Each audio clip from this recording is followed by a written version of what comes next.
This morning, we have learned that a growing number of Republicans and Trump cabinet members are considering having the president removed from office. Some on Capitol Hill are talking impeachment.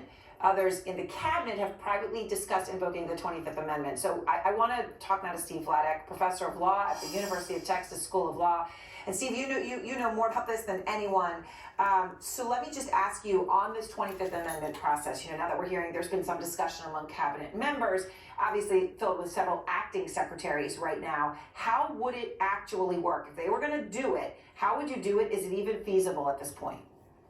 Yeah, I mean, Aaron, it's feasible. The question is whether the numbers are there. And so if we assume that acting secretaries count, and there's some debate about this, but at least that's, I think the better of the argument, you would need a majority of the acting secretaries plus the vice president to submit a letter to Speaker Pelosi and Leader McConnell explaining that they don't believe the president's fit to serve. The president then has the right to submit a counter letter saying, actually, I'm fine. And then the same folks, Vice President Pence and the majority of the cabinet, would have to send a second letter to Speaker Pelosi, to Leader McConnell. It's at that point that the president would be temporarily removed from power while Congress would sort it out. And Aaron, I think the reason why you're hearing folks talk about it a lot today is not just the events of yesterday, but the timing.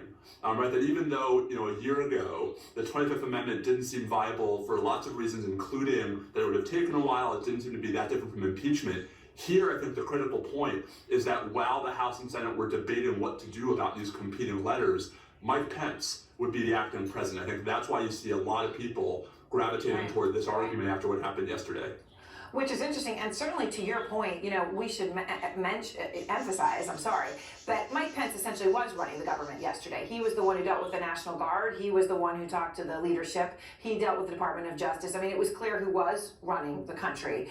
But to your point about the cabinet, Chad Wolf is the acting secretary for the DHS. So your point about acting, Steve. He just put out a statement.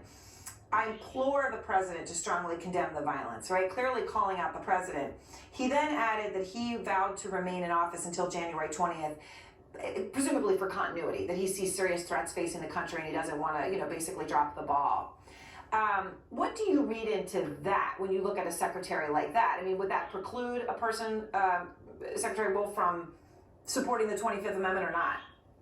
No, I mean, so leaving aside the question of whether acting Secretary Wolf is even lawfully serving as acting secretary, which is still an open question.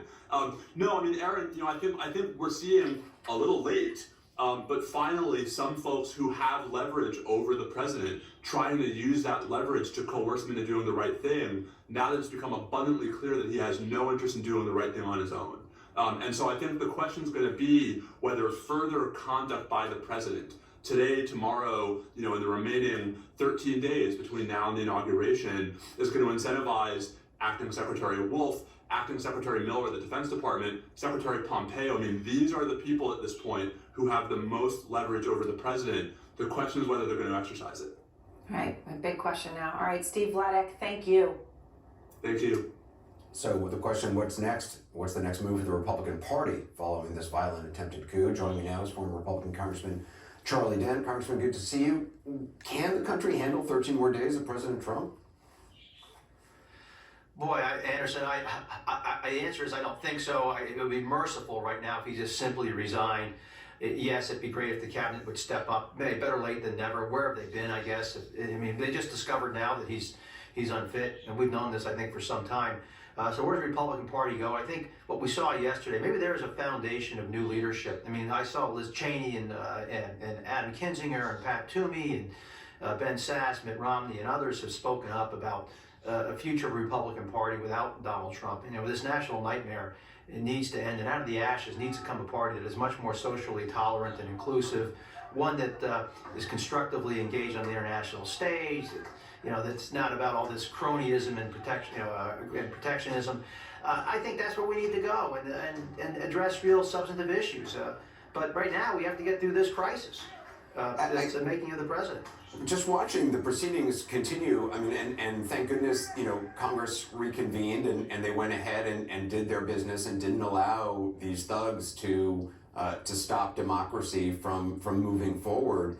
But it certainly feels, even with an attack on the Capitol, you had dozens and dozens of members of Congress, Republicans in the House, and sure, a dwindling number of senators, but Ted Cruz, Hawley, Rick Scott, and a couple of others, 3 others, continuing to push these lies and continuing to, clearly they see some sort of political advantage for their future presidential ambitions in sticking with the president's supporters.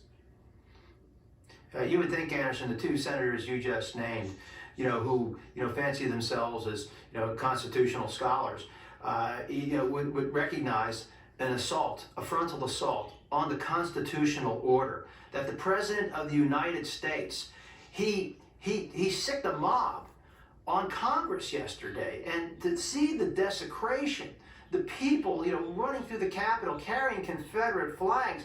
I mean, it is so upsetting to watch this as an American and certainly as a Republican.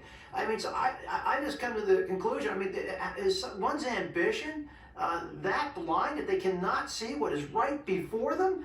And how this mayhem, this insurrection is, shaking the foundations of our government. And and they're more concerned about their political ambitions. I mean, it's time to put their country first over their ambitions. So I mean, I think this is disqualifying for them if they hope to seek higher office. What do you make of Mick Mulvaney resigning, Stephanie Grisham